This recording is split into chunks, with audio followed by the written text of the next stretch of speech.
సర్వాధికారి, సమస్త పిశాచ తంత్రములపై, అంధకార శక్తులపై మీరు విజయమును సాధించారని జ్ఞాపకంగా మీరు ఎగురవేస్తున్న ఈ పతాకము మందరికీ విజయపూరితమైన జీవితములను జీవింప మాకు తోడ్పడునుగాక.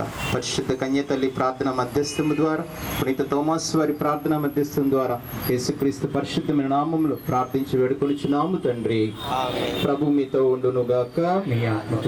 సర్వశక్తిమంత సర్వేశ్వరుడు పిత, పుత్ర, పవిత్రాత్మ దేవుడు ఈ యొక్క పతాక స్తంభమును, దీనిపై ఎగురవేయబడినటువంటి పతాకం ద్వారా మనందరికీ విజయ